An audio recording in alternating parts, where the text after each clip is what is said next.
everyone. My name is Katherine Arenas-Collao. I am from Chile, and I am pursuing my master's degree at Queen's. I am a mining engineer bachelor's degree. My master is going to be also in mining engineering, but it's going to be more focused in social issues of mining. So my presentation will made a review of the current practices and the role that they do have in attracting and retaining women in the mining industry, um, focusing on parental leave policies. Okay, so I wanted to start. Okay, let me see. Okay, with a little activity. Have you ever wondered what it's like to become a parent in the mining industry? Do you plan to become a parent within the next 5 years in the mining industry? If you are part of the industry, then I invite you to put in that Mentimeter what concerns do you have about parenting. Because my master's research, I am to provide insights into these topics. Okay, so please scan the QR code for you, put your concerns, and then at the end of the presentation, we are going to look what concerns do we have as a group. Okay. So what is the background for my research? As we know, the demand for critical minerals is growing because of the global shift to cleaner energy, okay? As we need to move forward electrification, the mining industry need to hire more diverse range of people to boost creativity, improve their teamwork, and grow the business value. But this is obviously not easy. The industry facing a shortage of skilled workers, with some mining programs even shutting down. On top of that, we have also the digitalization that has intensified competition for talent. Digital companies who often offer better work-life balance are attracting the kind of talent that mining also needs. And we can see this in the graph that was extracted from a study conducted by McKinsey and Company. You can see that most of the people in the range age from 15 to 30 will not consider working in the mining industry. So mining companies are not just trying to attract and keep diverse talent, they are also working to better understand the different background and experience that shape how the people feel included and valued in the industry. Okay, so the relevance of the study is that many young professionals, as we saw in the past slide, perceive mining as dearer or not sustainable, making less attractive as a career choice. So we need to develop a strategy to enhance talent attraction and retention, because this is crucial for ensuring the industry long-term sustainability. This study also seeks to expand the limited literature on the topic because parenthood in mining has been often overlooked or has not been treated as a particular need of the industry. Speaking about the problem statement, we have seen that the inherent incompatibility of shift work with the demands of parenthood, coupled with inadequate facilities for women to exercise their parental rights at mine sites, presents a major challenge for us. So how mining companies are responding to this challenge, how they can gain a competitive advantage over their peers. So my study, and this specific study, I also review existing parental policies at both the jurisdictional company levels and identify the key challenge faced by mining employees when becoming parents. But firstly, we need to know how are the new generations at work? What are the values related to workplace and parenthood? So millennials and Gen Z, that is my generation actually, at work are people who challenge the traditional work cultures. They embrace diversity. They put on high value the work-life balance. They are more likely to leave a company if they cannot express their ideas or live their lives. They are willing to change jobs every 2 years or less. They are better able to process large amounts of information. They are more skilled at multitasking, so they are more productive. They are more likely to implement and use digital tools such as DA in the workplace, and they are more competitive workers. They are more ambitious about their career. So in summary, if we want to retain them, we must promote a work culture that puts overall the work-life balance, foster a sense of belonging, and cultivate leadership that encourage them to be heard, include, and challenge at the workplace. How are they as parents? Um, how is this approach to parenthood? I'm sorry. So they have to decide to become parents, but they worried about losing opportunities for advancing their careers. They often have replaced parenting with caring for pets or even plants. Um, Most of the women of this generation are more likely to have fewer children and start families at a later age, um, rather than forgot having children entirely, as many of you may think. The rising cost of living has also been a key factor on they to decide not to have children or to wait to have children, because they are more willing to start family only after achieving financial stability. They are anxious parents. That is to say that they prefer not to have children or delay them until conditions are optimal for raising them. So these generations are likely to avoid or delay becoming parents due to concerns about the financial stability, potential setback in their careers. And we want to retain this generation, we must ensure that parenthood is not going to be punished in the workplace. And also we must ensure that the workplace will offer benefits that encourage shared parenthood. Okay? So, oops. Speaking about global frameworks of parental leave policies, we have the International Labor Organization standards, as many of you may know. And it has been three through the history. The first one offers 6-week maternity leave for women working in commercial and industrial undertaking. The second one offers 6 weeks to maternity leave and extended the coverage to non-industrial and agricultural occupation. And the last one from the 2000, 2000 offers 14 weeks of maternity leave, the right to breastfeed to all women employees. This last maternity convention has been ratified by 43 states worldwide, with Central Asia and Europe being the region with the highest compliance with the provisions. Speaking about human rights and international declarations, we have the Universal Declaration of Human Rights in its Article 25, Section 2. This declaration highlights the entitlement to special care and assistance for motherhood and childcare. We have then the Convention on Elimination of All Forms of Discrimination Against Women.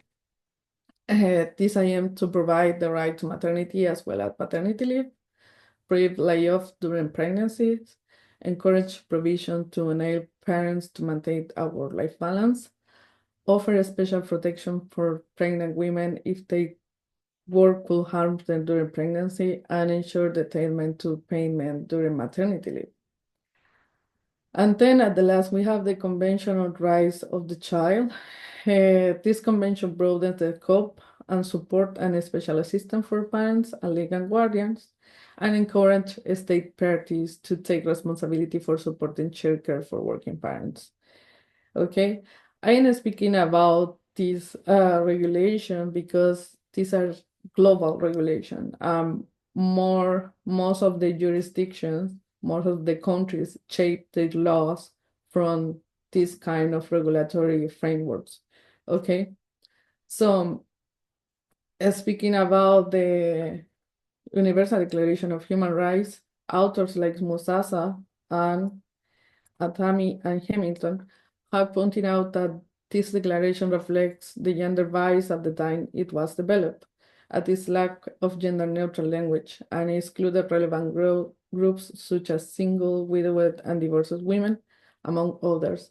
So therefore, the last one, the Convention on Elimination of All Forms of Discrimination Against Women, was created in response to these gender biased rights outlined in the 1948 Universal Declaration of Human Rights. Okay, this is just like a fact, so you can know what the other ones were developed. So speaking now about the current parental leave policies, in countries like Chile, women are entitled to 18 weeks of fully paid maternity leave with a fully paid extension of 12 weeks. In contrast, in Canada, they offer 15 weeks of maternity leave at the 55% of the regular salary, with a standard restriction of 14 weeks at the same payment rate, meaning that on maternity leave, both the duration and income support are lower, which can drastically reduce the household income. Okay. In Australia, the maternity leave is longer in time, but the income support can be lower as the government pays only the national minimum wage, which is 915 Australian dollars for a 5-day week. And it is just for the first 18 weeks of parental leave. In Brazil, we have that maternity leave lasts around 16 weeks and it is fully paid, but there is no option to extend through shared parental leave, and paternity leave is just 5 days. A similar situation we can appreciate it in Peru, where women are entitled to 14 weeks of fully paid maternity leave and 8 days of paternity leave.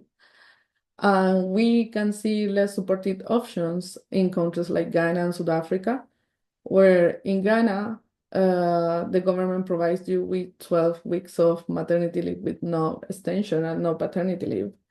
And in South Africa, offers 16 weeks of parental leave to be shared between both parents, but it is unpaid. South Africa is even below what is recommended by the International Labor Organization for any parents, because the International Labor Organization recommends you to have 14 weeks for each parent fully paid. Okay. On the other hand, we have countries like Sweden that offer an example of equal and inclusive parental leave. In this country, parents are entitled to 480 days, about 69 weeks of paid parental leave, with at least 90 days or 13 weeks reserved for each parent to encourage the shared caregiving. Okay. We can see it's very different among countries, but the standard is like 12 weeks or more for maternity leave. Paternity leave is the most is just a few days. In Sweden is shared at is 30 weeks. So we are aiming to have a more equal and inclusive parental leave in all countries, as well in the mining industry. So we are going to look at the companies, what are the companies doing. Some like Rio Tinto offer a global fully paid parental leave of 18 weeks for employees welcoming a child. As shown in the previous slide, this benefit exists The legal requirement is in many jurisdictions. A similar policy can be seen at Epiroc, which offers 12 weeks of fully paid parental leave to all employees, regardless of the gender or whenever they are primary or secondary caregiver. As I said before, global policies like this help to promote shared responsibility in parenthood and allow fathers to be more involved in caregiving. BHP also offers a global parental leave policy, primarily focusing on the primary caregiver, regardless of its gender. And this policy still goes beyond what is required in most of the jurisdictions. Tech resources will align in parental leave with local laws, provides more generous support in both in duration and paid than required. And this is a similar approach to what those Anglo-American had been doing on their jurisdictions. On the other hand, Vale, the multinational Brazilian mining company, exceeds the local benefit only in Brazil, and was the only company in this study that did not highlight flexibility or work-life balance as a core advantage of the company. Because as you can see, BHP has initiatives like the Parental Leave Networks, which provide supports and resources for employees during the parental leave and upon the return to work. You also have companies like Tech, who offers part-time work to center employees who need to work fewer than full-time hours. Also provides option for working from home versus the office, as well as modifying daily hours of the distribution of hour within a work week. Epiroc don't specifically address flexibility around parenthood, but they promote flexibility culture as one of their core values. They recognize that work-life balance is essential for the employees' well-being. And we also have companies like Codelco, who has a parental leave policy that is the same that required by law, and they do offer parental leave extension and flexibility as on need basis. This is mostly based in case of sickness or in case like like a difficult situation, not just because becoming a parent. Okay. Uh,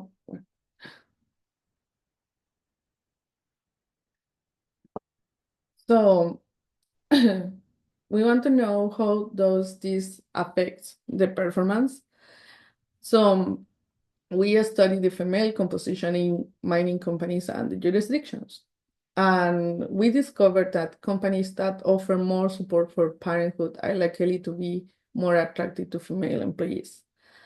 We can look this at Tech, at BHP, Rio Tinto, and Anglo American, which were the ones that offer a more comprehensive parental leave policy.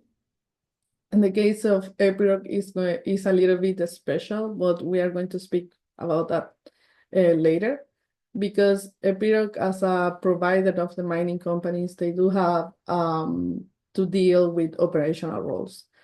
And operational roles has some particularities that may tend to be more difficult to attract and retain than the normal roles. Okay. We also found that countries with a more comprehensive parental leave regulations are likely to increase the number of women working in the mining industry. We can see this clearly in Sweden, in Chile, Brazil, and Australia.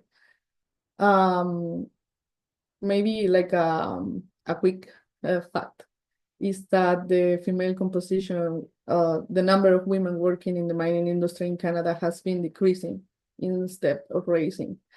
We found out that the female composition of Canada was 18 in the 2020, and now is 16 in the 2024. So what goals show the future of mining culture? So we believe that an equitable parental leave for both men and women eases pressure from mothers and promoted shared parental responsibility, that childcare support reduces the stress and promotes a healthy work-life balance, improving overall employees' well-being, and that adopting this measure can directly contribute to improving a company's sustainability performance, provide a competitive advantage over their peers, and reduce the turnover among the younger generations, as we saw in the first slide. So we think that mining companies should primarily look after implement an equal fully paid parental leave. Later, they must provide flexible arrangement for employees who need to fulfill family responsibility. And at the end, and this is more for on-site job position, ensure workers have access to quality childcare to enhance the work environment. So is the situation the same in operational roles? The short answer is that no, it's not the same. Previously conducted studies have found that when age, class, gender, and gender intersects, the inequalities faced by women who are mothers are amplified. So they found that women with higher wages, such as engineers and supervisors, experiences less frustration, anxiety, and guilt in balancing work and motherhood to those comparing in operational roles. So operational roles need even more attention.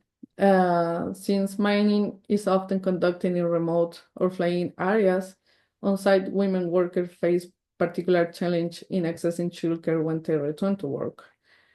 This affects their career progression, and fathers are generally not unaffected. This can lead many women to leave the industry permanently, and it might also influence their decision to postpone motherhood or not have children at all.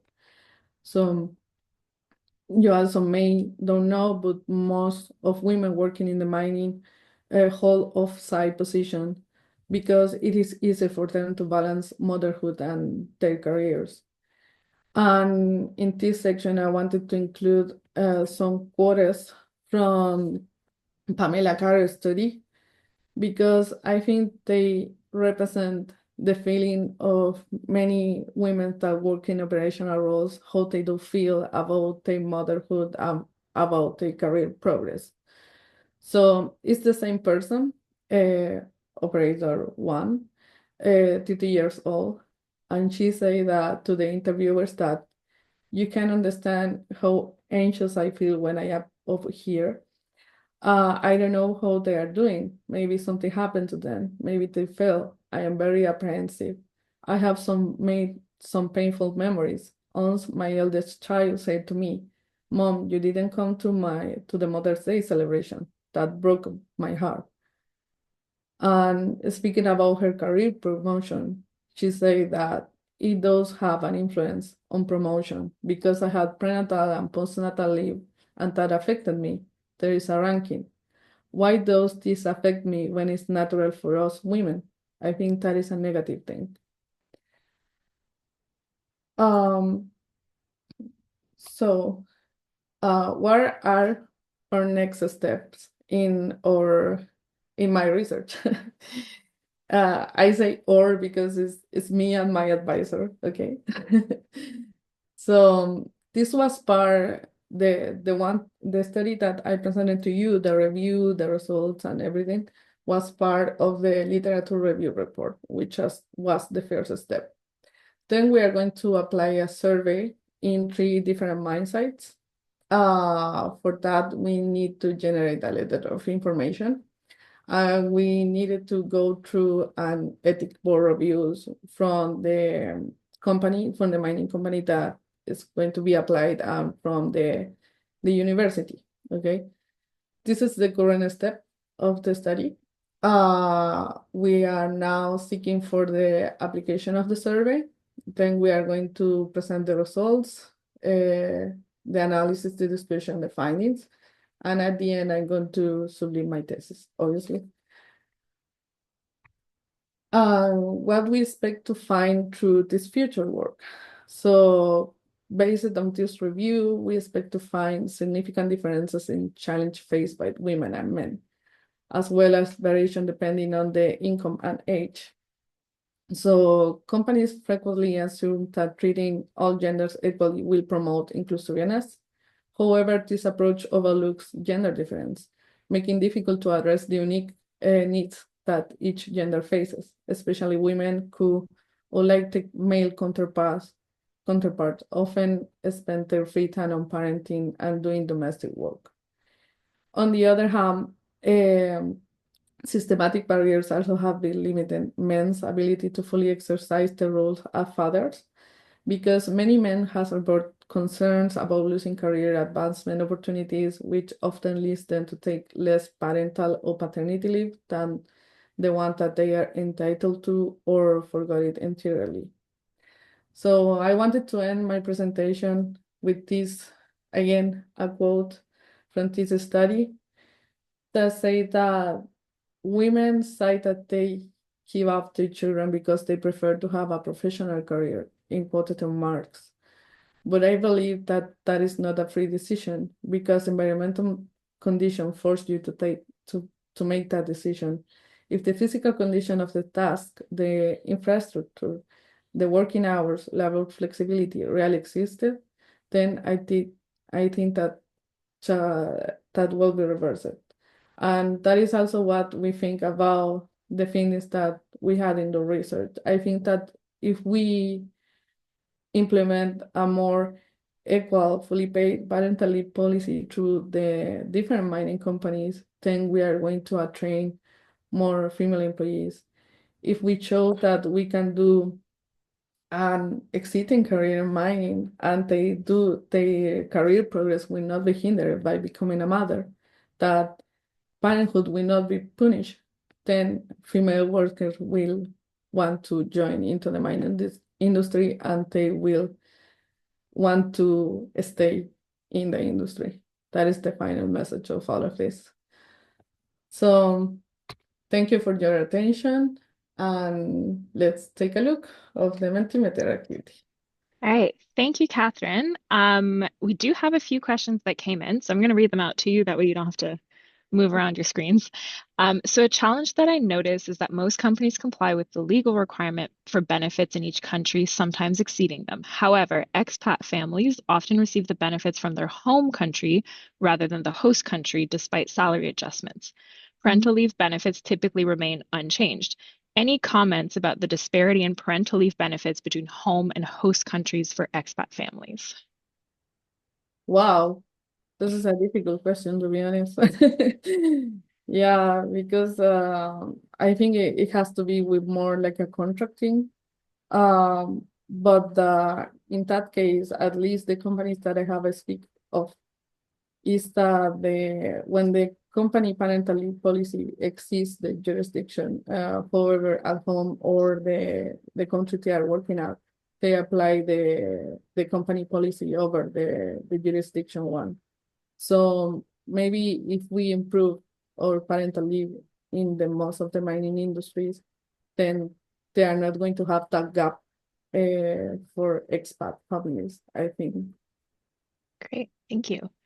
Another question was, what are your thoughts of integrating programs into the parental leave policies to include childcare, such as covered childcare or on-site childcare for moms at mine sites, etc.?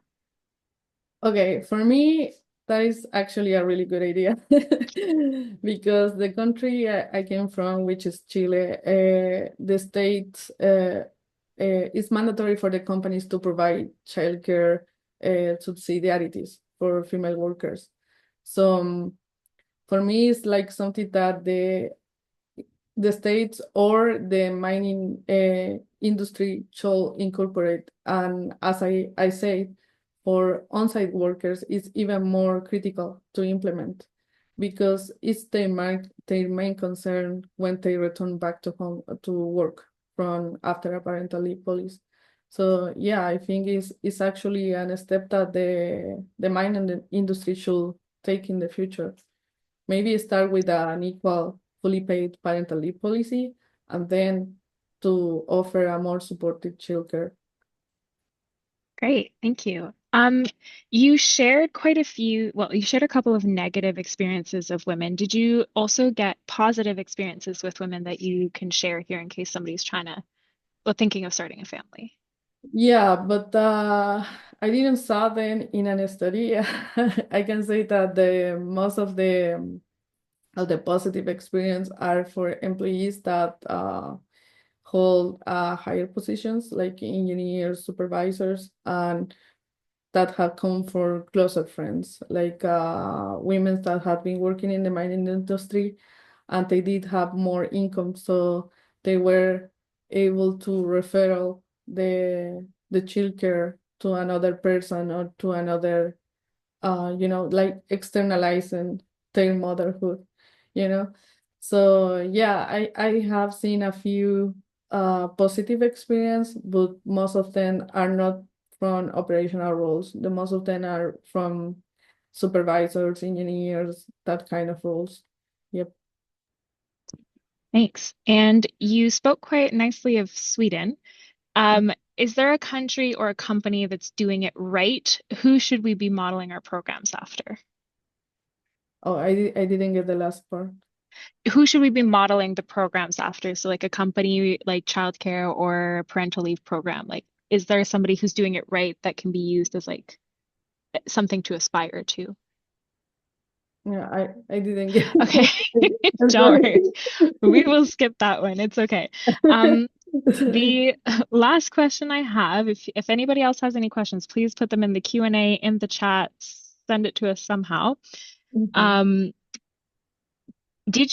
was it part of your scope to also look at policies around adoption or foster care or more Yeah. of the traditional families? Yeah, most of the global policies of the mining companies include adopting a child, same gender parenting, and also surrogated parenting. So that is also for them to be more inclusive. Regarding the jurisdictions, was just a few countries that were more inclusive in that way. Um, as far as I remember, Sweden was one of them. You can even give your parental leave to grandfathers or family friends. Um, eh, but other countries that I do remember, I think just Canada and Sweden, and I think that's it. Uh, Most of the cases that included adopting a child of surrogated of same gender parents was mining companies over the jurisdictions. Great. Thank you so much. I believe that is our last question. So thank you very much, Catherine. And a reminder to everybody else, so this session was recorded. We will be posting it on YouTube and sharing it on our social media. And if you have any questions, please feel free to reach out to Catherine directly on LinkedIn. Thank you, everyone. Thank you. Thank you everyone for being here.